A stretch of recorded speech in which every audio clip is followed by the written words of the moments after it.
Assalamu alaikum.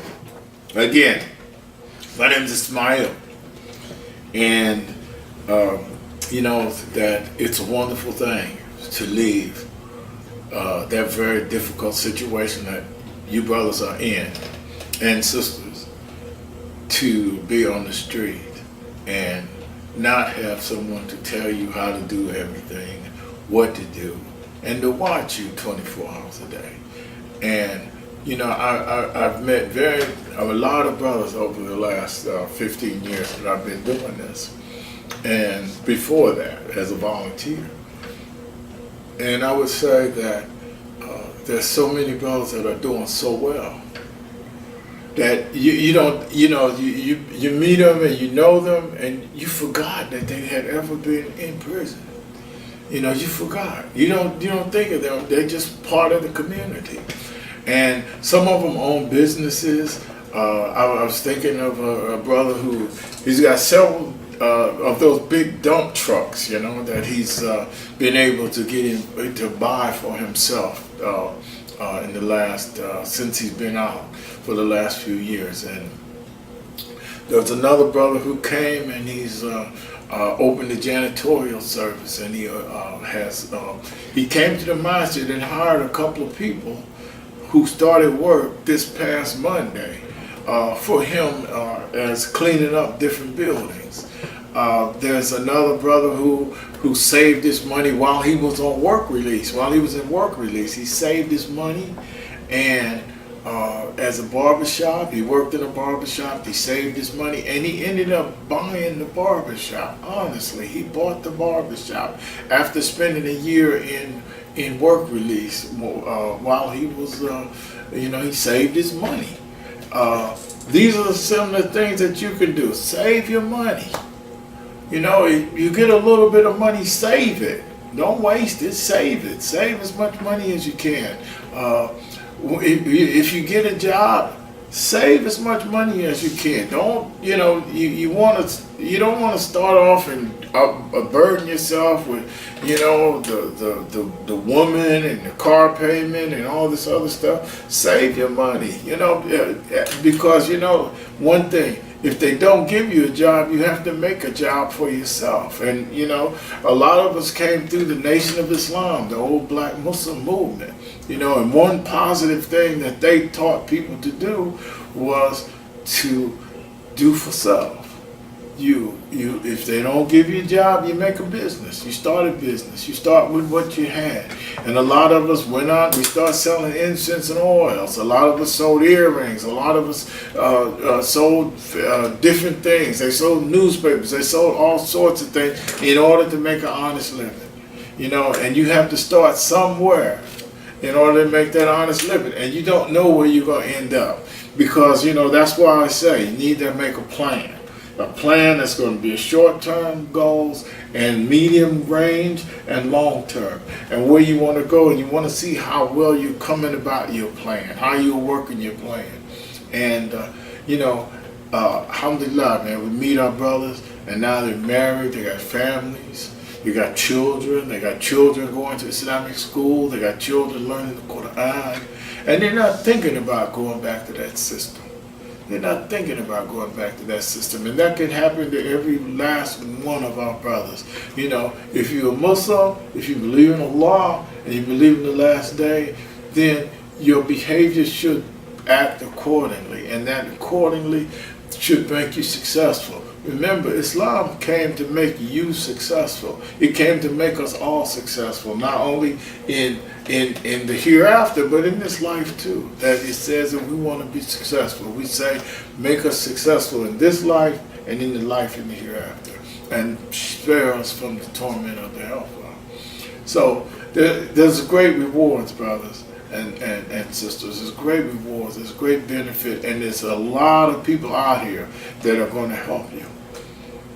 They're going to help you. But what they want to see is sincerity, right? They want to see sincerity. They want to make sure. They don't want to see you in the paper next week. They want to see that you're sincere, right? They want to see that sincerity. And you don't know where your help is going to come from. But, you ask Allah for help, and He always sends it. Assalamu alaikum. So I got a chance to work for a lot of hotels and different services and stuff, even though I had felonies. But I've been a felon since I was 17 years old, so I don't know a life without a felon.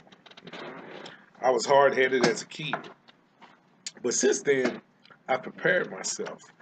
Uh, I got an associate degree from Indiana State since when I was incarcerated.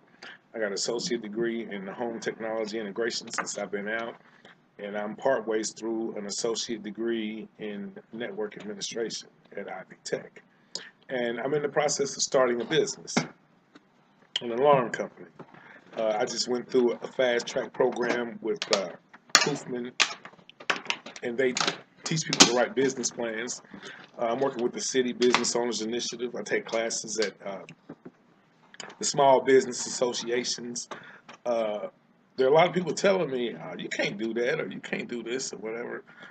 But Allah is my provider. Allah is my protector. Allah is the key. You know what I'm saying?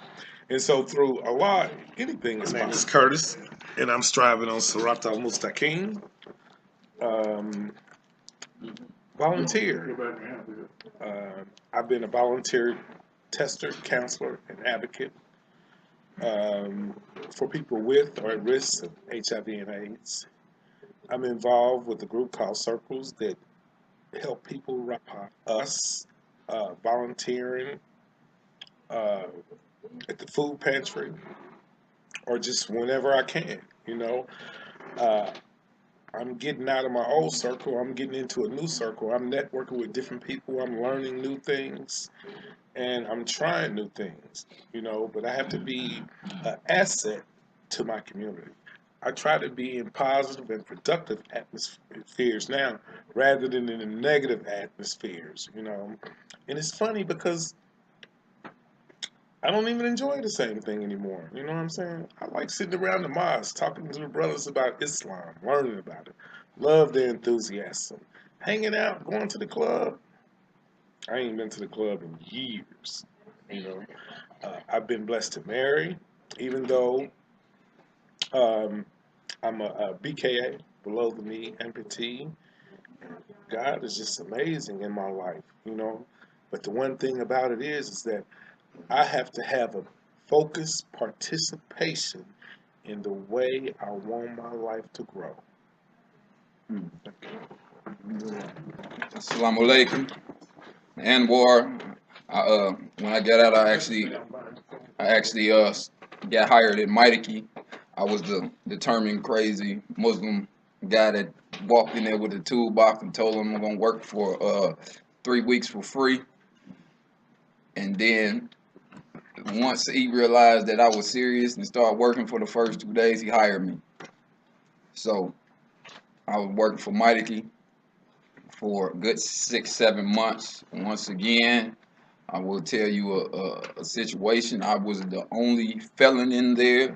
I was the only black guy in there.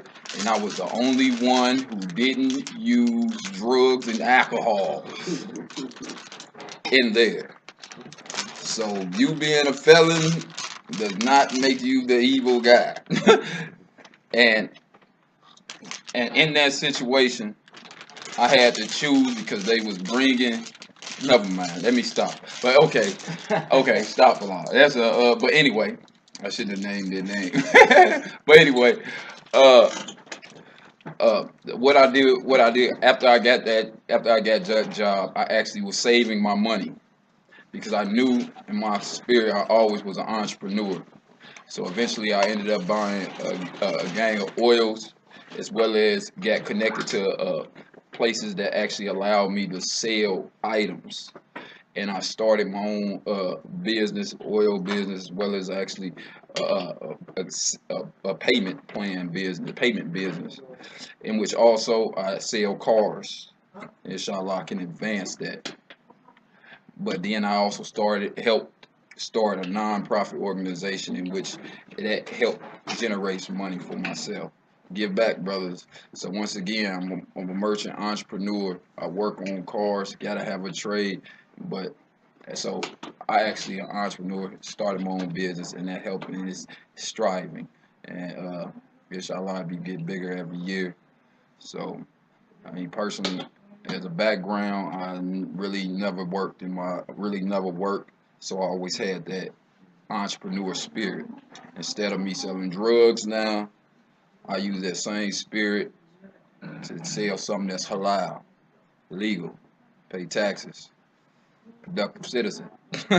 So that's what I do. Yeah, have a great day. So I'm like.